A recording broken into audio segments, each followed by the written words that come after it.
Welcome to Behind the Board, a series where you get to know your elected officials. I'm Chad Fournier with Current TV, and today I'll be talking with Kill Devil Hills Mayor John Windley.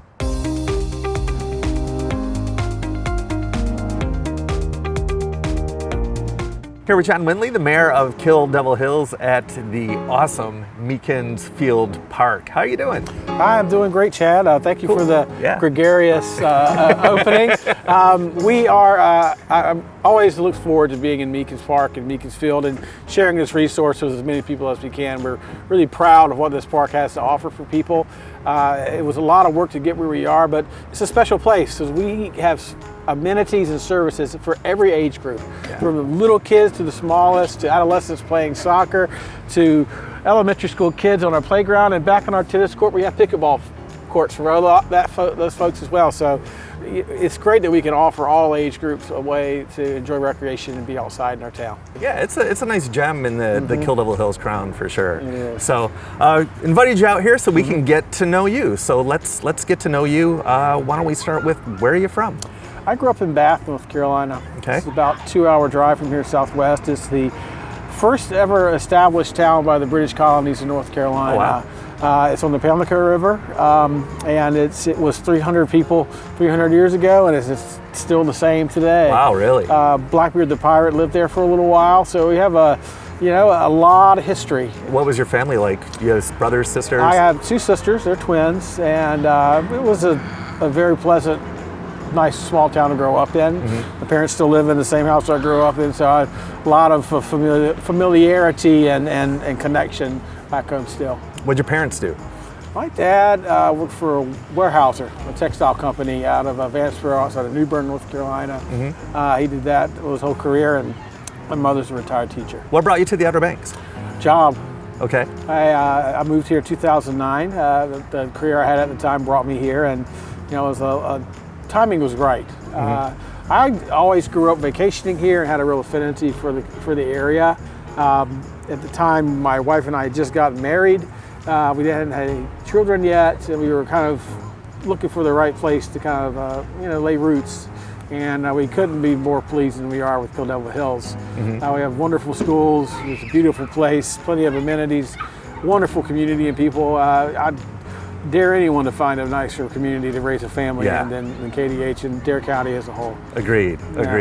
You mentioned your wife moving here and you guys hadn't had kids yet. You've since had kids though, We have 3 children, yes. Yeah. Our oldest, Oscar, is 13. He's a 7th grader at the middle school. Our middle child, Aaliyah, she's 7 years old and a 2nd grader at Nagston Elementary. Our youngest, Joaquin, is 5 years old and currently at pre-K at Nagston Elementary. So that's awesome. We are big stakeholders in Dare County schools. So what do you do for hobbies? What do you do in your free time? Anything you're into? Parenting and being the mayor kind of chew up a lot of time. It kind of sucks a lot of time up, right? Yeah.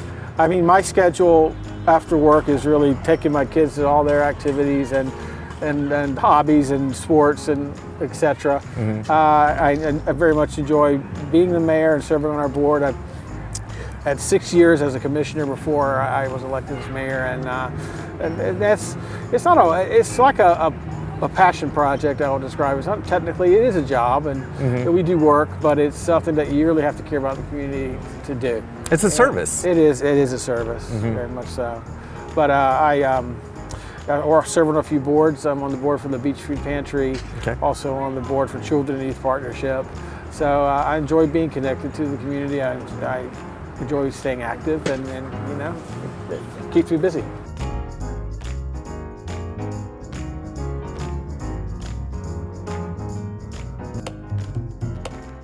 So what made you decide to run for mayor of Kill Devil Hills? I've lived in town for a while, and I served a term and a half as a town commissioner. A lot of interest came up over the last couple of years for developing town-owned land that's currently a park and a maritime forest. I strongly believe that it's important for leadership to maintain, enhance, and really cherish these publicly owned spaces. We want people to enjoy them. We want people to interact with the town, just like you see folks interacting in this park today. So kind of keeping what makes Kill Devil Hills such a special place is what inspired me to run.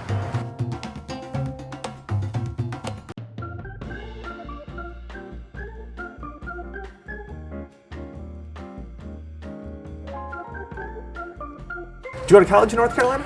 I did. I graduated from East Carolina University in 2001. Upon graduation, like a lot of young folks, I wasn't quite sure what I wanted to do. I just knew I wanted to travel, I wanted to experience other cultures and try to do something positive to help the world. So I settled on the Peace Corps. I served from 2002 to late 2004 in Nicaragua. I lived there for 2.5 years.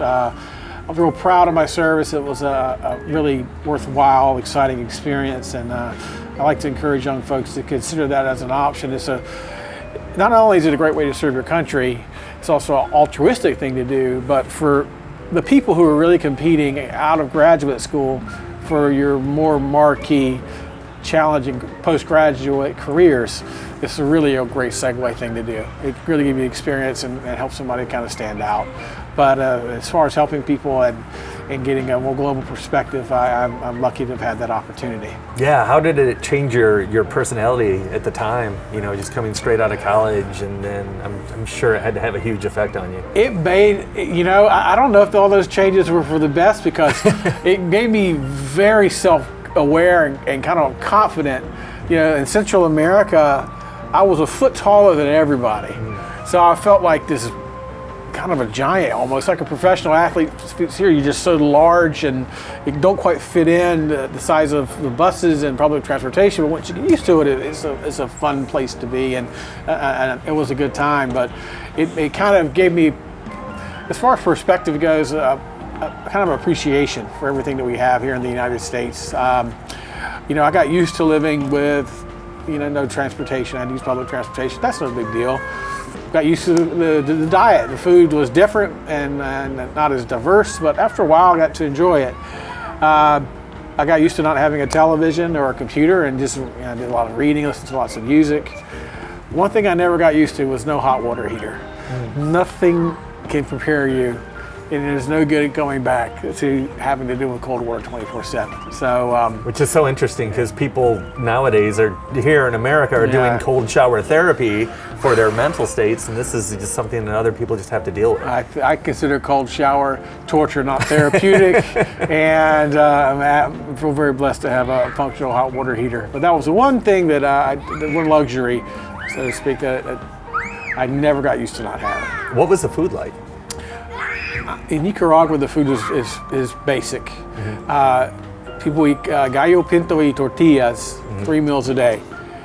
Beans, rice, and homemade flour tortillas. You may get a little bit of cheese mixed in, a little bit of ketchup, and some vegetables and fruits, but super basic.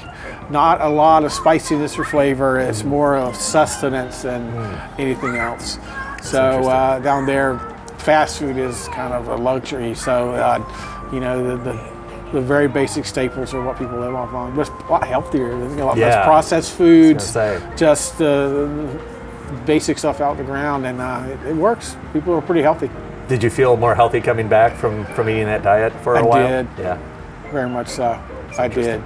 Yeah. Once I got used to, really the water was the issue there. There's water quality problems, and it takes a while for your body to get used to. After a year, you acclimate, and you're just like everybody else. But once I got, it took a while to get acclimated to the culture, to the slower pace of life, to the lack of all the things that we consider normal in day-to-day life in the United States. So once you kind of let all those things go and kind of embrace the situation you're in, it's a very pleasant place to live and work. Kill Devil Hills Mayor John Windley, appreciate you talking to us. Thank you, it was Chad. nice to meet you and My get to know you, pleasure. and hopefully everyone else will get to know you a little better now. You got it. Thank you. Thank you.